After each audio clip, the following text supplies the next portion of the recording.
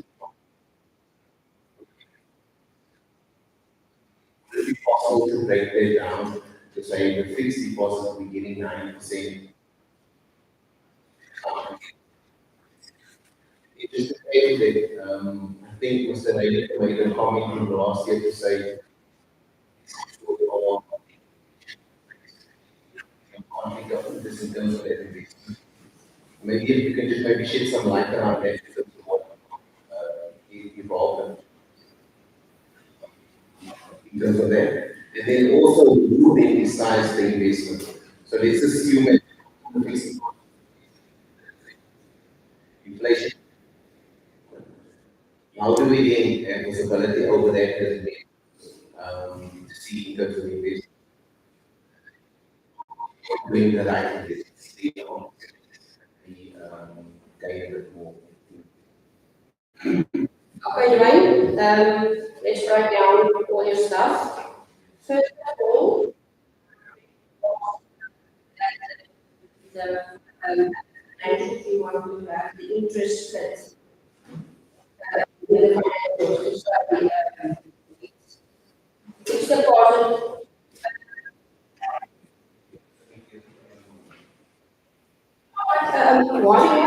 Why a fixed deposit is a fixed deposit?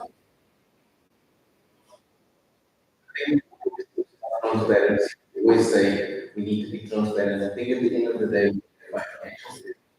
we would be interested in that.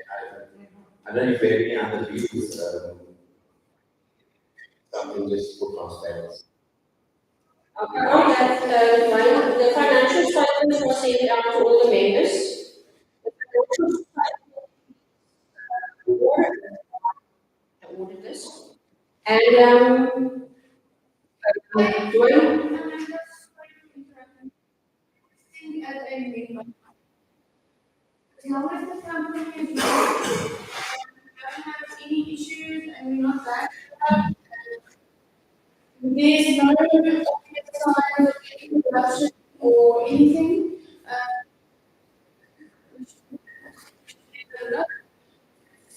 In Afrikaans to say, as a media, you can be, if it's not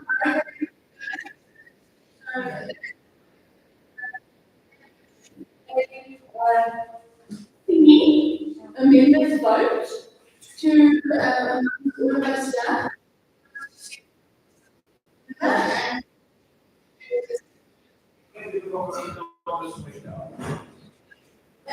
Yeah.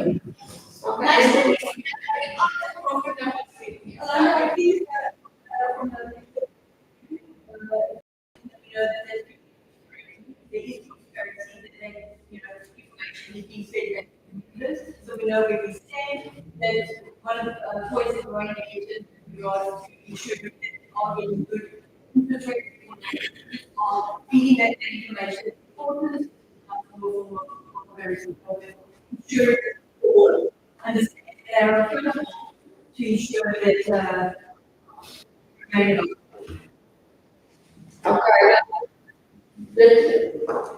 Marissa, can I ask you just a minute that the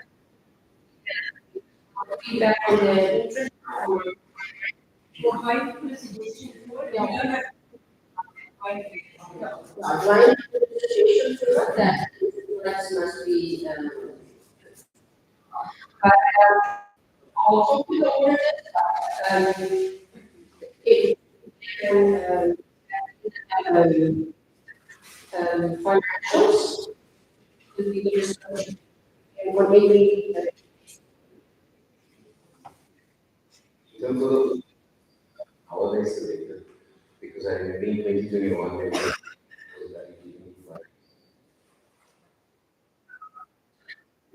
Can you just clear the things you should ask and then you can turn on to the next one.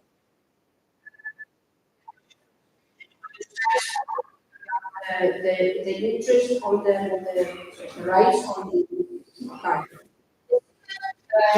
Question asked me was the declaration of interest. that are we signing the declaration of interest? Am I correct? Okay, with Marissa, I asked to bring it with of the declaration of interest, yes. Then I asked to bring the whole so that when you made it, I can check. Declaration of interest. Sorry, Marissa. Then, you asked, do members have a sign with investment, the money is invested? I have read. Who is, because it says an asset fixed account, and the fixed account for 5 years. Do we leave it there? Still have opportunities, making these accounts. So they could be another financial institution other than asset. Right. Finance, and according to the constitution, the board is a people with money, obviously money handled and invested. So the process made by board meeting and the investments coming in. So write down and also the person we got that coming what do you suggest? All our investments is an absent. The reason why I highlighted was for me, more important that I am secure and safe than to go for a high interest rate. I don't want to invest in such you can find. At the moment, to certain other investment companies, you have to put in place measurements. With I explained last year and the year before, it's not that easy to get money invested. It's not that easy to draw that money. I had to go through lots of most money signatures. Really isn't it's not that all can just decide, listen, 200,000 honestly, because we know that money is here. I'd rather go to the money side. What's your question? And then just the last, in the 2021, I think is the one before we had the AGM. There were questions that was when you were lost on this position. There was the audit that was increasing that financials wasn't actually approved. We moved on from that. Clear was following year we signed the file. So when you say what's not approved, you mean in the AGM? yeah. Everything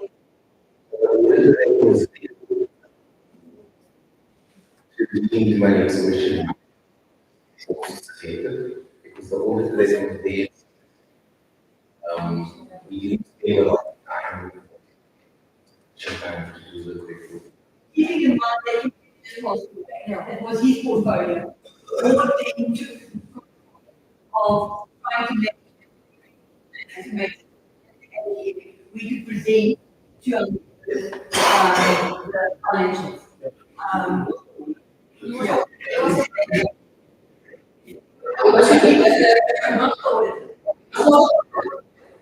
The auditors last year.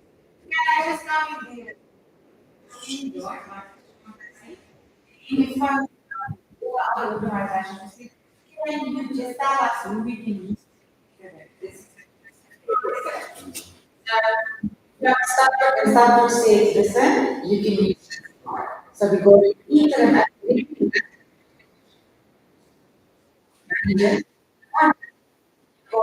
Choose the board. The board manages finance.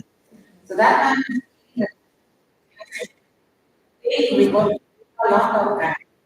And she's like the only person who could find qualified.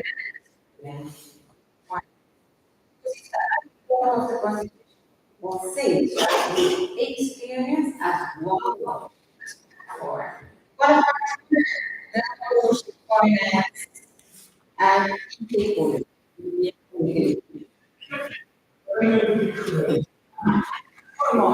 Okay, so doing that also the point that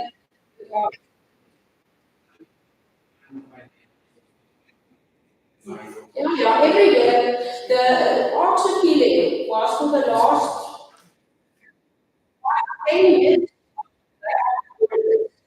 That brings us to the next step. We have to um, 2023 financials that are sent out to everybody. Is there anybody that is against that? Can we approve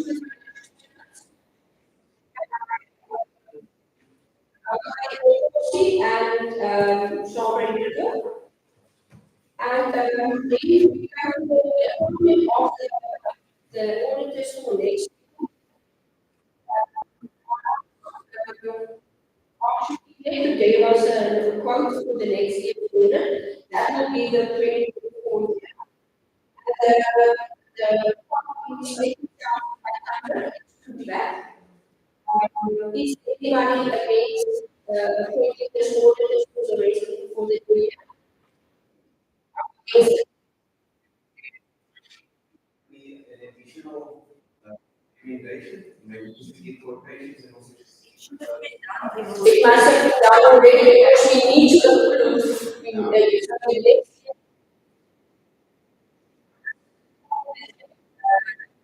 auditors on this AGM, and it must be minutes.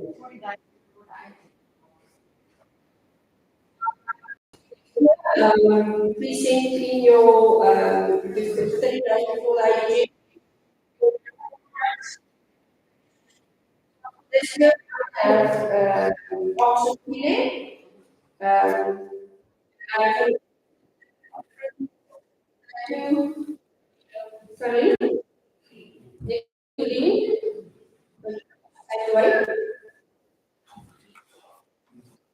And then for my,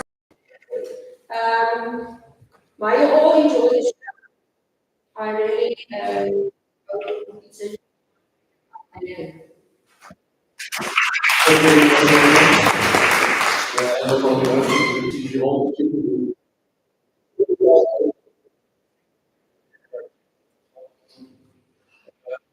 Payments has to go to freehand before it gets paid. And it's not paid by us, it's paid by someone.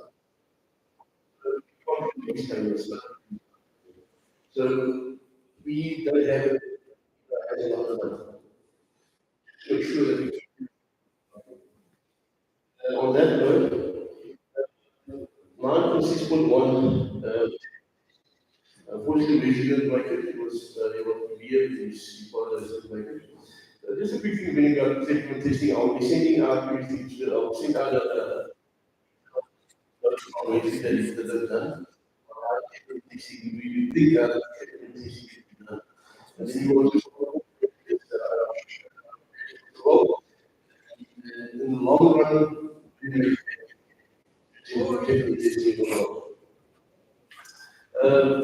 on the next point, in 1.6.2, you ask a question.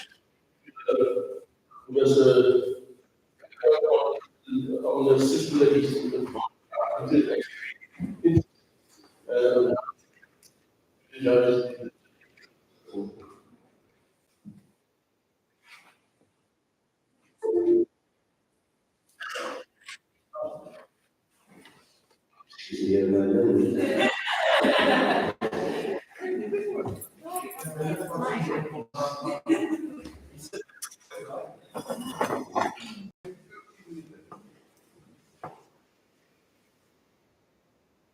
Okay, guys, well, there's a lovely district here.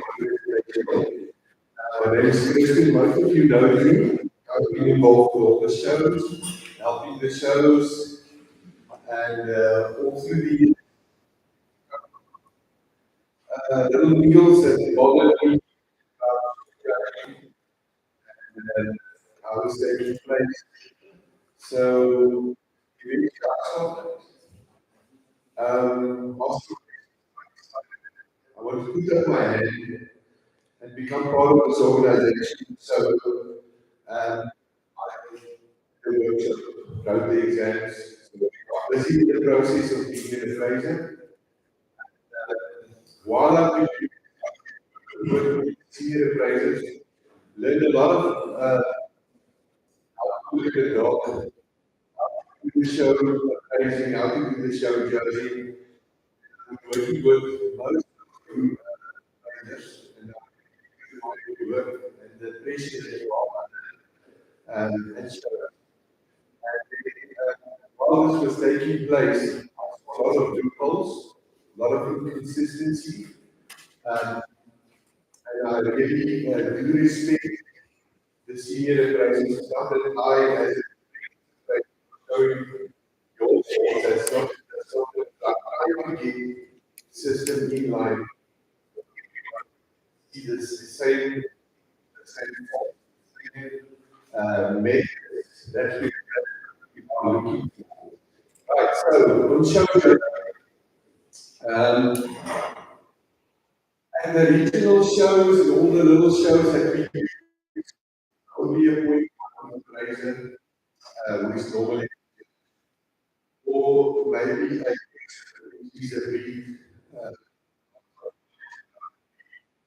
breed to show. It's final, and there's a lot of people already complaining about the results that was given into the show.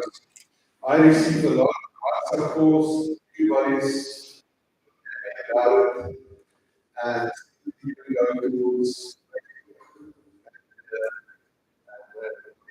because it's 4 years, some people also made a point earlier that one last year that got a lot of that, and I'm happy with what so, and the other does nothing. So what I'm trying to tell you here today is my point of view on the new method. I'm reading and see if it's viable, if it's working, and I wanted to start this from this onwards. Small shows, and trying to have like a parallel system to see if it works, moving out all the senior prices to see if it's working. I really like the feedback to see if it's working. But let's start with the current system that we have. We only implement a high-low scoring system in international terms of this show today. That smaller show we do not need, but let's start with the high-low things I want to discuss. High-low scoring system and then the system I'm promoting. What bothered me? Results were simply bothered. Look how many people are not happy about the system.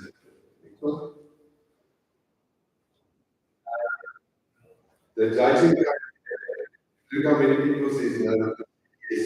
So that, I think is a percentage of really bothered and I decided I must start doing something about this because nobody does it. So, it's high-low scoring system. Why is it? High-low scoring system is implemented horses and cattle shows, and it's working. But why? We are keep on asking that question. So I made people who this high-low scoring system, the cattle and the horses, and I can speak to the And he says, is a problem. Problems that we have is not huge, it's actually small, but the system is designed so that if you miss small things, the whole system, that's what the problem is. So, what was happening in the system is that the judges rely on their own experience. They mustn't talk to each other, they mustn't influence each other. The system is designed the law that gets favored by the one judge and another competitor is not voted. The high score will be low score will be average score will be taken up by the system and put the right way. The capture of the position that those dogs are crucial putting the data. That was one of the things that Kunyaki also told me, is that we need places that keep the data that you put into the system. Those guys was always in the right order. That's when we find out he was not put into the right order. So the system is designed that Judge One, this is his place into the computer. This is Judge 2, this is Judge 3. The four judges are sitting out while the other take place. Why that was done? Because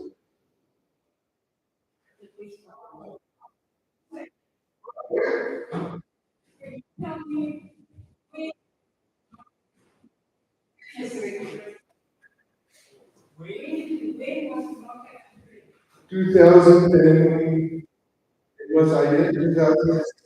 I can't remember. Okay, I also got it wrong.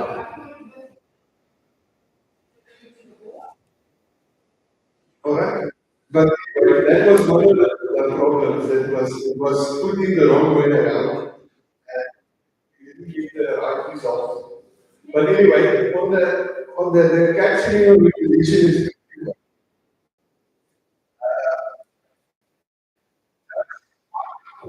placing people the next round just contact just two, just three with the first not putting it in. So that was one of the things that we identified that was wrong.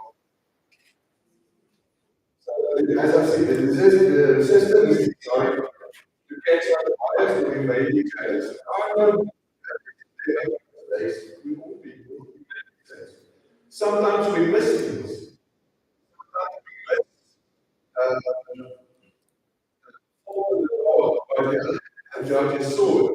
So he places that dog in a very high position at crucial point. The system will catch it out.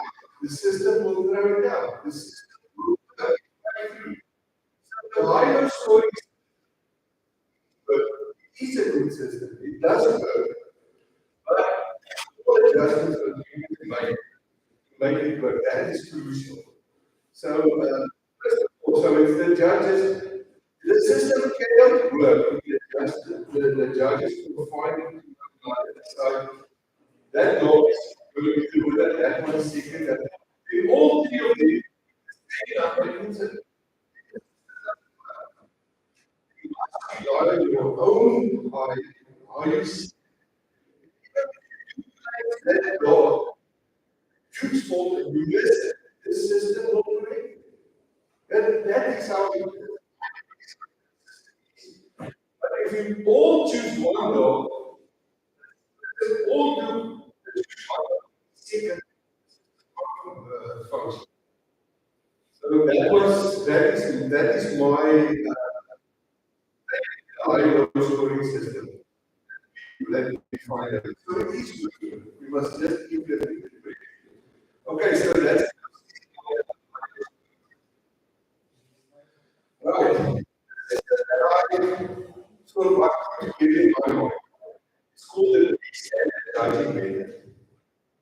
big standard judging method is designed slowly based on the reach standard. The reach standard gets implemented according to the scorecard. The CEO raises notice. They fill in these scorecards, and these scorecards tell exactly the position of the dog. So that's these done by CEO. So now again, on some codes here. Judges that have knowledge or judges that we could expect from cattle company that knows structure. I don't know if they know how to fit the scorecard. So they got that difficulty getting this right. Design with this scorecard. All these systems that I'm going to explain to you now, they will have a scorecard and that will be mine while filling this in. So how this system is going to work.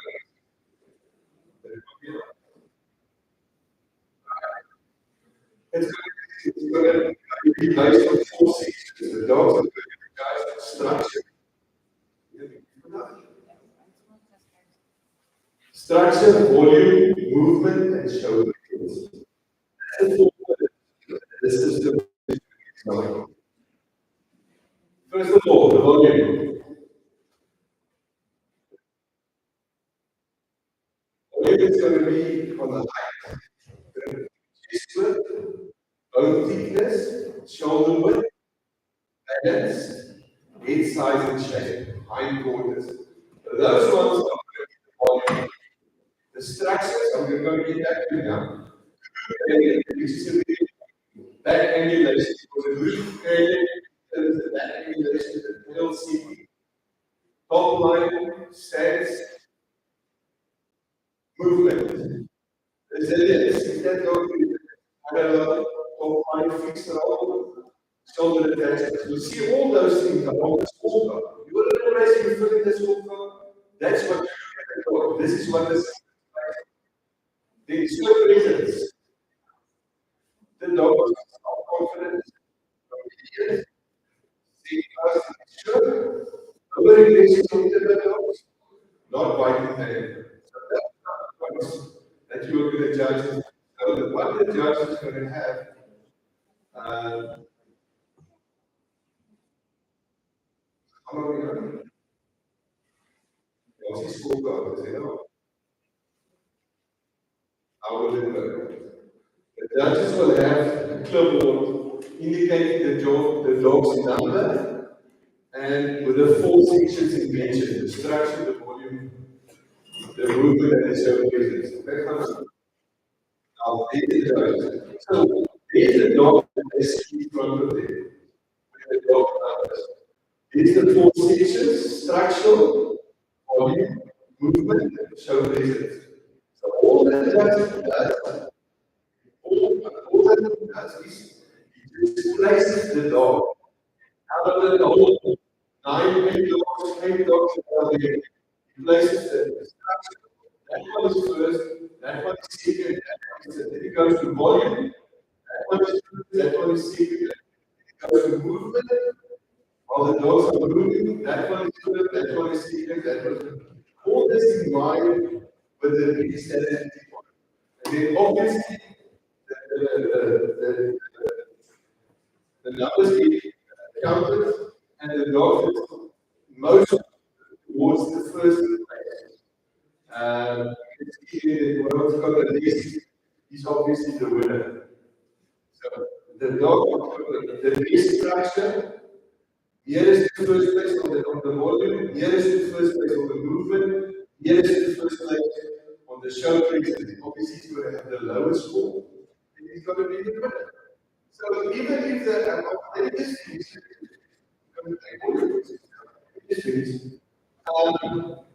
so when the judges fill in those places, they just fill in those places in the standard. They don't even know which dog is drinking. Only when they this dog is given to the table, dog number 68 was the most placed, the most closest to the first place. Dog number 76 is dog number 150 is in second place, and dog number 76 is in third place. So it's easy, it's not that difficult. It's not that difficult. Okay. My question would be, scorecard from our place to the judge. Yeah, you saw things, leave it on. So reasons.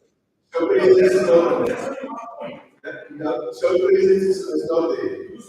So I can have big verdicts from the most vulnerable device to handle. Is there yes. So we would just the difference in terms of weight. So Waiting.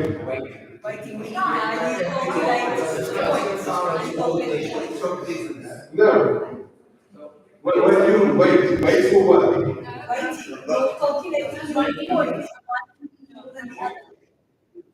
Structure weeg meer as 'n show present. Maar jy all legs that they choose is on equal weight. Wait, I thought you waited wrong. Okay, right. Not just wait, you want to wait for what?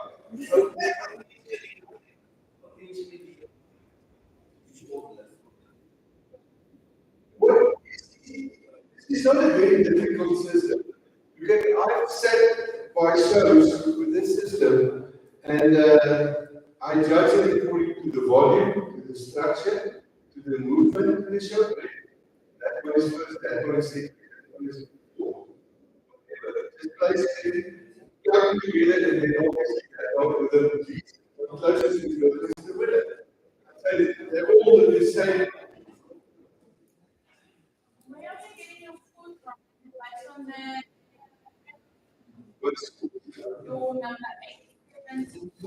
So now this is dog number 103, dog number 12. So How are you working out? 2, 1, 6, 3. the placement.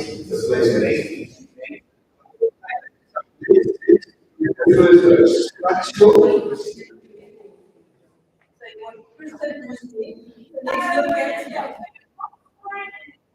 We just place it. the scoring being was scorecard. Remember, we are having a showdown. We must decide which dog is first, which is second, which is third. We are placing them in 4 sections. Structure, movement, and show play.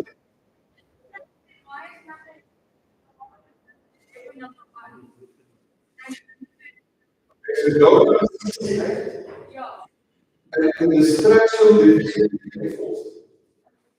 And the volume division can second. In the movement, in the show presentation, if you count all those up, it comes to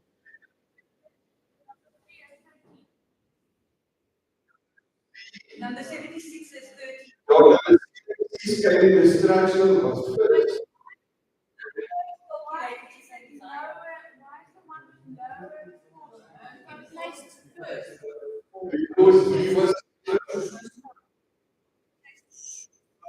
Because he was closest to first place in all of the divisions. It's all about placing, it's not about. You understand what I'm saying? Yeah.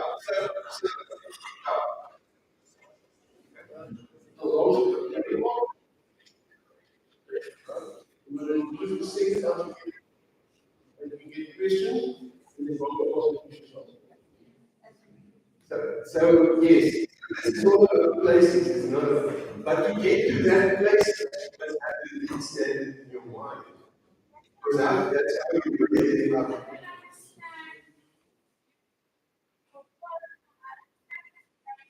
Yeah.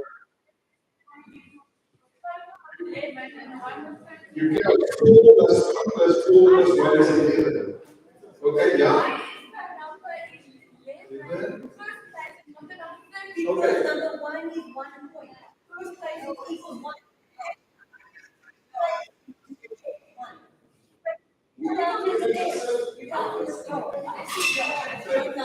So this dog, the number 68 was in this division place 4.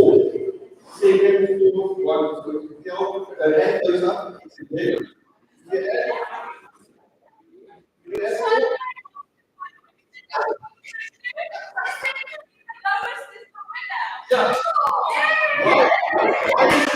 Why is the lowest in the winner?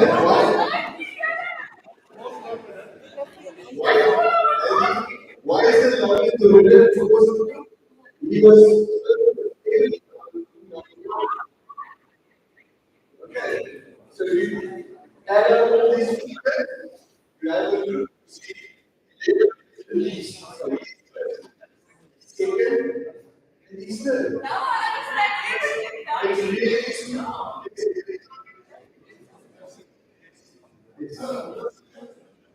I like this system.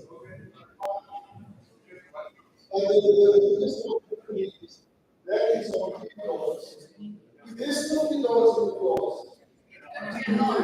that will be a big problem. Because now the price is to movement of each dog, $50. You don't know how much claims you and then now I think one more is the first is like 14 is what it is.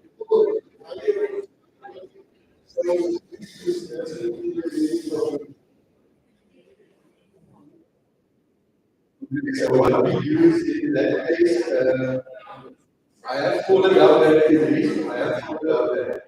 So what we do is we split this, say there's 30 dogs, we split it in 3 steps. In place. You take the top dog out of the team, so we top 3 out of that team gets placed. Next batch, 10, 3. Next batch, 3. So the 3 come again into the ring, same system applies. Every time, the system is that every time they get weighing up against each other to compete for placing. And it's so simple. It's so simple.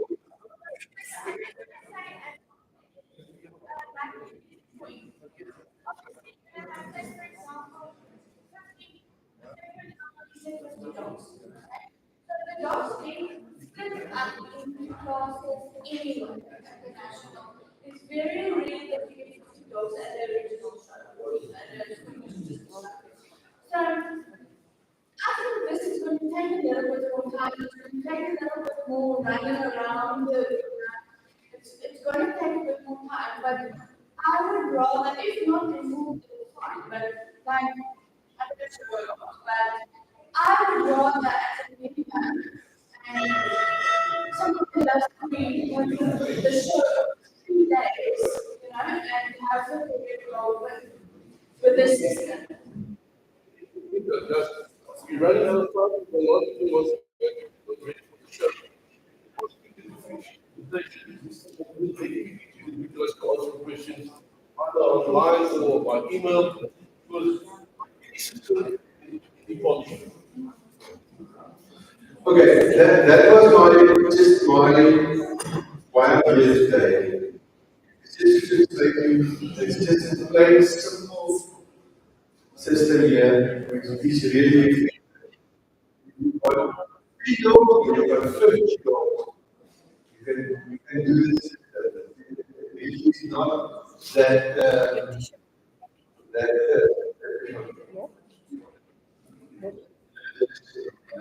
Here was I have to read this show with your mistake. Like that's one lead needs to identify. Anyways, we don't have time to go over that. My bad. So it is, as I said, it's designed with the breed standard to keep in the back of your head. So if you want to keep the head with the structure for the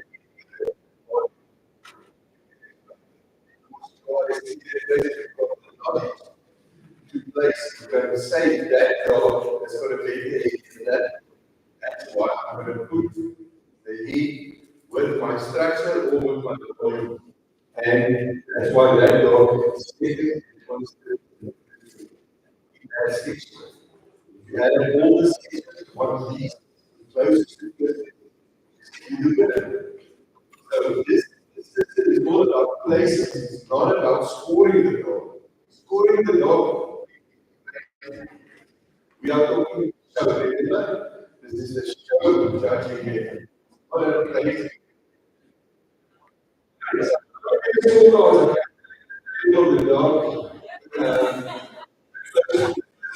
I said, what happens if you all those familiar in the secret area? Will come to the that dog is going to be the head, even though they I would say that dog's going to be. So you can, that's where you put the head, you can use, you can say, let's eliminate show you your teeth. That dog's going to that is not obviously. So that's as easier than it really is. It's not that difficult. So, I want to say, get back to Jan's question there. Why we put that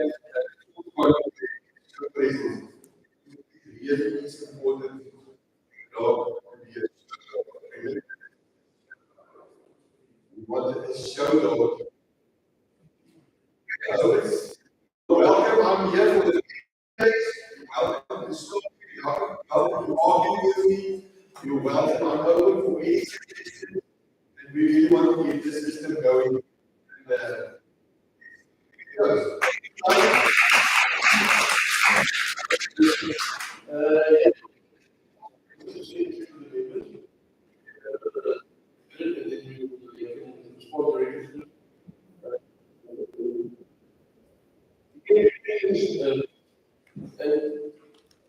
change the system that we will is at the moment we are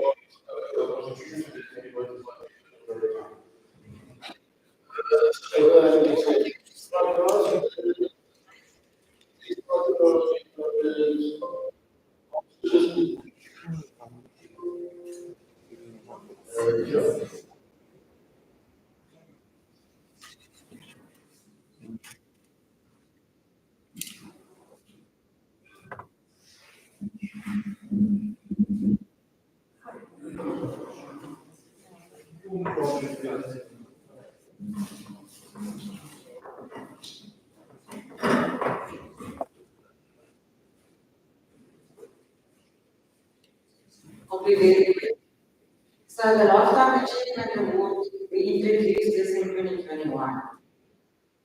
It is to recognize individuals with significant contributions. Criteria for this is involvement, dedication, outstanding leadership, the right happening, outreach, and mentor, and more than 10 years commitment. Winning Leader of the Year, and we have to go into the only had so many years. So we will start with the first one. I'm trying to do the longest meet Sabbs sitting in. I don't know who would guess who that be. Yeah.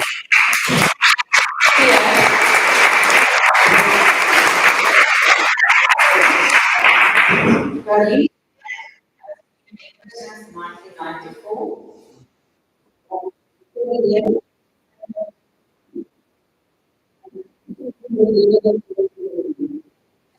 see the prices for several years. So we want to thank you for your hard work, a large part of achievement. Along with this resolution,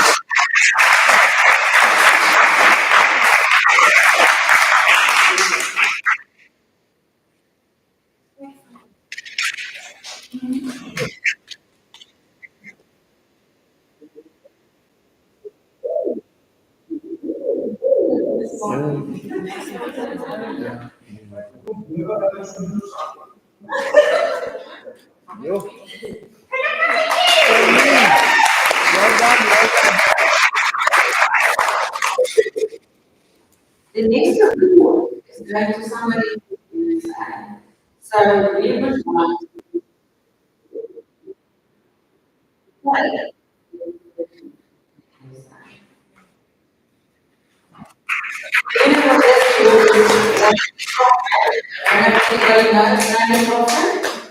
he was the first person to introduce group rules in 1990 into the USA.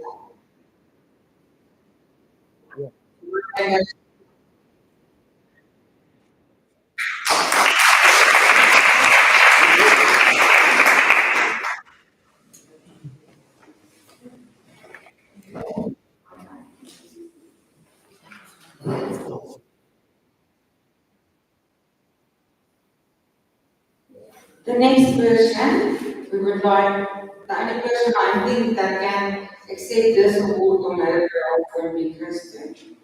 So Kristen, please come to the front. Beverly Clark.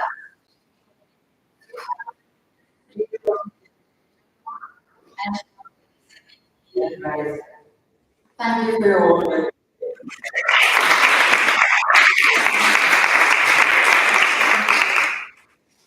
The next person, so last year, the petition for this was to be available. And after the time that says leaders lead dogs. So what are we in that position?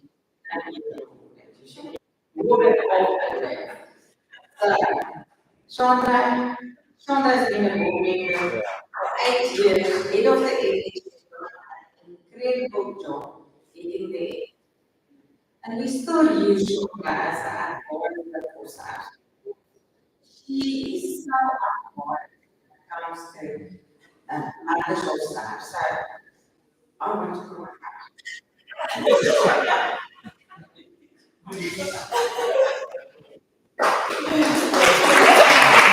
leader of the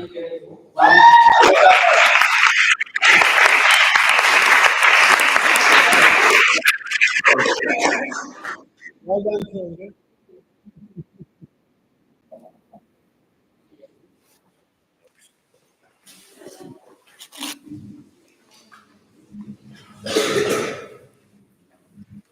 And the last person on our list, but this on the list.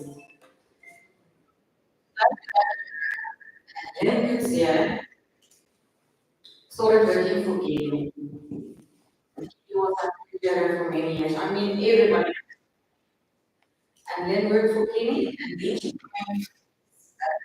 was at SMBT. Sad. And then is the background.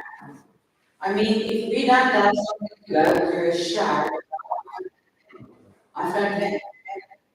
Can you please go out this person? Then can you do this? When everything falls to pieces, I don't know how she does it because I'm trying to do that. It's amazing. I can't keep up with the challenges. She just runs this. So what? You are the background. We would start with that. This is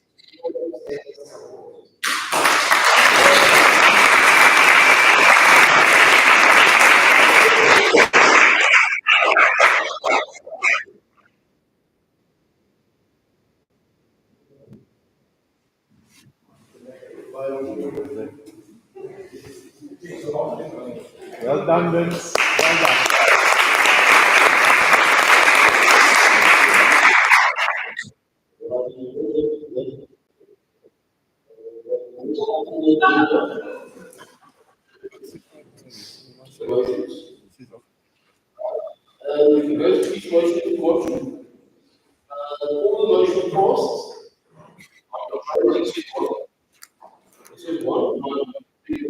89%, 80% of the policy, 1.1, 1.5. That's one of the important. Other than that, everything possible. Then the institutionalized on the board. And there are also things that we use. We had only one nomination for vice chair. So vice chair.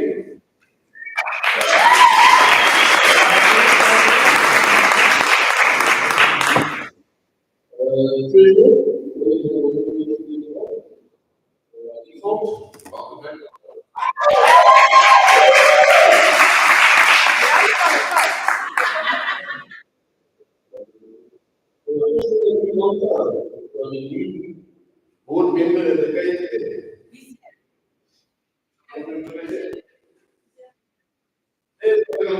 welcome to the dark side.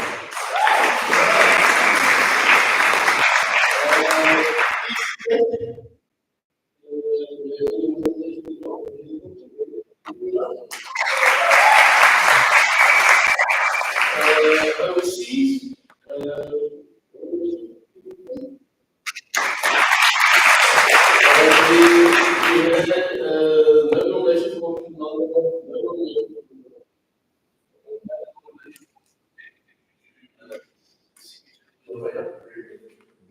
West African nomination, same story, and African nomination.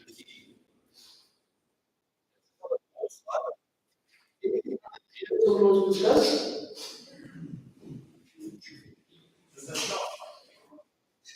Yeah, Drew. Going, go. I just want to say, very well. Everyone is very organized, everyone is very professional, and congratulations to all of you guys. The board.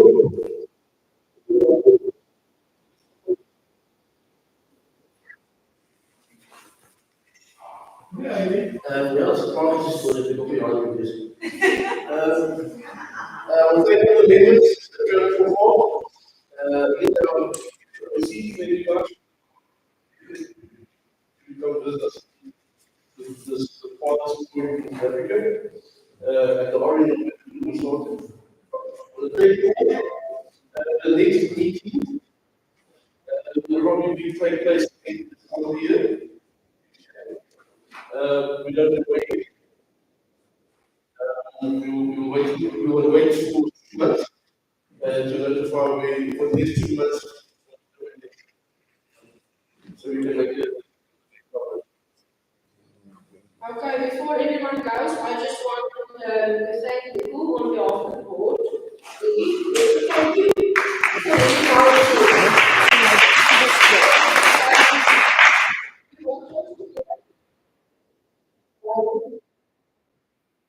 Sometimes it's coming rough. And it's my right hand with the show. I let you work for the show. So, everything Chairman of course, he worked. Tell me, I'll tell you how to do it. But thank you, and thank you for setting the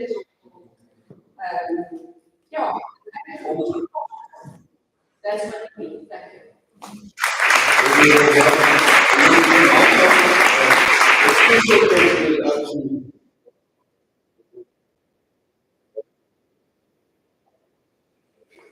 Anybody that sits here is raised the shirt, then it's a lot. And again, hope you all have a great show. All the best afterwards tomorrow. Hope you're going to be happy with each other. May you all have a great day and see you in the show in a couple of hours.